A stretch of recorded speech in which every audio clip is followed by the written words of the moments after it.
আরিফুজ্জামান মামুন, আপনার কাছে মনে হয় উনি একদম মোটামুটি কনক্লুশন একটা টেনে নিলেন, অর্থাৎ বিএনপি আসলে শুরুতে এসেই তার একদম ইউটার্ন, সুতরাং সামনের দিকে আওয়ামী লীগের যা যা করেছে বিএনপি তাই তাই করবে। আপনাকে ধন্যবাদ এবং আপনার মাধ্যমে জিটিভির সমস্ত দর্শকদেরকে আমি ধন্যবাদ জানাচ্ছি। আমি প্রথমেই শিশির ভাইয়ের একটা বিষয়ে আপত্তি জানাচ্ছি যে ওনারাই বিএনপিকে মুক্ত করেছেন, তারা করেছেন। আমি এ বিষয়ে করছি কারণ যে আন্দোলনটা, এই যে 17 বছরের যে ফ্যাসিবাদী হাসিনা সরকারের বিরুদ্ধে যে আন্দোলন, সেই আন্দোলন কিন্তু দেখেন সেই 2009 সাল থেকে হাসিনার বিরুদ্ধে যে আন্দোলন, এটা কিন্তু বিএনপি এই পর্যন্ত টেনে নিয়ে এসছে। আপনি কি মনে করেন যে এই 2 মাস বা 3 মাসের আন্দোলনে হাসিনার পতন হয়েছে?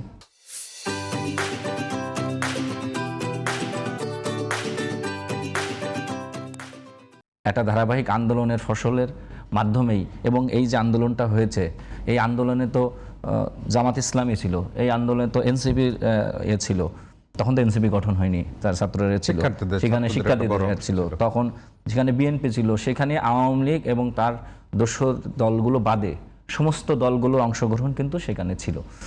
তো এই সবার সম্মিলিত আন্দোলনের ফলেই কিন্তু এই হাসিনা সরকারের পতন।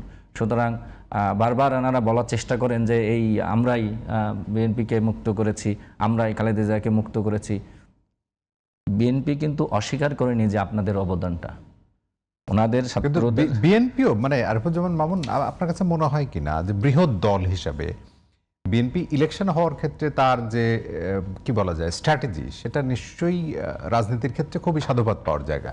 কিন্তু আপনি কি মনে করেন কিনা যে যারা সামনে থেকে নেতৃত্ব দিল সেই কগনিজেন্সে কি বিএনপি নিতে পেরেছে খুব ভালোভাবে, আপনি মনে করেন, বা রিকগনাইজ করেছে কিনা যে এই ছাত্ররা, বা বিভিন্ন সময় সংখ্যাতাত্ত্বিক জায়গায় তো কম্প্যারিজনে তো বিএনপিও গেছে বড় দল হিসেবে? না, বিএনপি কিন্তু জুলাই আন্দোলনকারীদের, আমি মনে করি বিএনপি যেভাবে ওন করে, অন্য কোনো দল জুলাই আন্দোলনকারী বা জুলাই আন্দোলনকে ওইভাবে ওন করে না, এটা আমি ব্যক্তিগতভাবে মনে করি। দেখেন 133টা যে অধ্যাদেশ আপনি বললেন এ সময় হয়েছিল, এর মধ্যে 98টা কিন্তু হুবহু এভাবে হয়েছে। এর মধ্যে 20টা অধ্যাদেশের কিছু সংশোধনী করে উত্থাপন করা হয়েছে, আর 4টা বাতিল বা অধিকতর যাচাই বাছাইয়ের জন্য, তাও এখনো বাতিল করা হয়নি।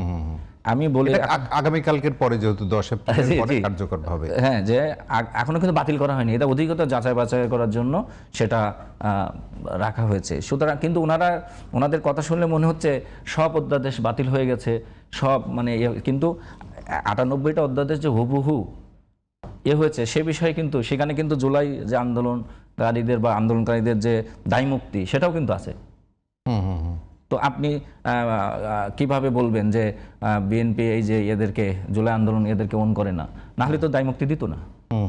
কারণ মামুন ভাই, ধরেন আপনি যদি বলার কথা বলেন, আপনি শিশির ভাই বলছিলেন, বা এনসিপির কথা যদি আপনি বলেন, বা বিরোধী পক্ষের, এর বাইরেও কিন্তু সুশীল সমাজের যারা প্রতিনিধি, টিআইবির যদি আপনি মন্তব্য দেখেন, সুজনের যদি আপনি মন্তব্য দেখেন, তারাও কিন্তু এটাকে খুব ভালোভাবে দেখছে না। না, আমি অবশ্যই দেখছি না, কারণ শোনেন, প্রত্যেকটা এতে না মত ভিন্ন মত থাকে। আপনার একটা কাজ সবার পছন্দ হবে এমন তো কোনো কথা নেই। আমি দেখেন বিরোধী দলের কিন্তু এই গুম প্রতিরোধেতে ওখানে কিন্তু নোট অফ ডিসেন্ট দেওয়া আছে। এই বিরোধী দল, বর্তমান যে বিরোধী দল, তাদের কিন্তু নোট অফ ডিসেন্ট দেওয়া আছে। তো বিএনপি যে 4টা যে অধ্যাদেশ, যে গুম প্রতিরোধ, তারপরে জাতীয় মানবাধিকার কমিশন ও বিচার বিভাগ সংশ্লিষ্ট যে এটা, সেইখানে 2টা এতে অধ্যাদেশে কিন্তু জামাত ইসলামের নোট অফ ডিসেন্ট দেওয়া আছে। তো বিএনপি মনে করছে যে এইগুলো আরো অধিক যাচাই বাছাই করা দরকার, করে তারপরে এটা অধ্যাদেশকে পাশ করা দরকার। সুতরাং কিন্তু এটির মধ্যে একটা অনিশ্চয়তা আছে, আস্থার একটা সংকট আছে। আমি মনে করি যে বর্তমান প্রধানমন্ত্রী তারেক রহমানের উপরে আপনারা ভরসা রাখতে পারেন। আমার মনে হয় যে আপনারা দিন শেষে আপনারা আপনাদের যে কাঙ্ক্ষিত যে চাওয়া সেটা পাবেন। এবং উনি যেটা বললেন যে মানে মজলুম এখন জালেমে পরিণত হলো, মানে শিশির ভাই যেটা বললো, মানে আপনার কি সেরকমই মনে হচ্ছে কিনা? আপনি যদি ভিন্ন প্রশ্ন করেছেন। না, মজলুম এবং জালেমে পরিণত হয়েছে, আপনি কোন কর্মকাণ্ড দিয়ে বলবেন সে জালেমে পরিণত হয়েছে? আপনি একটা কর্মকাণ্ড দেখান। আপনি যে অধ্যাদেশের নিয়ে কথা বলে করছেন, আপনি বলছেন যে একটা উদাহরণ দিলেন উনি যে 28 বিচারককে শোকজ করার বিষয়টা যেটা বললেন।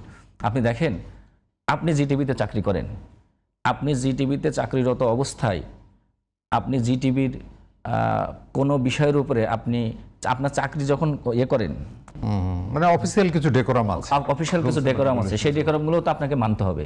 জি। তো আপনি একজন বিচারক, সরকারের একজন কর্মচারী এবং একটা স্পর্শকাতর জায়গার একজন বিচারালয়ের বিচারক যেখানে মানুষ যায়, তাহলে তো আপনার পক্ষপাতিত্ব সেখানে প্রতিফলিত হয়। সুতরাং সেই জায়গায় দাঁড়িয়ে আপনাকে যদি জিজ্ঞাসা করা হয়, সেটা তো আমি দোষের কিছু দেখি না।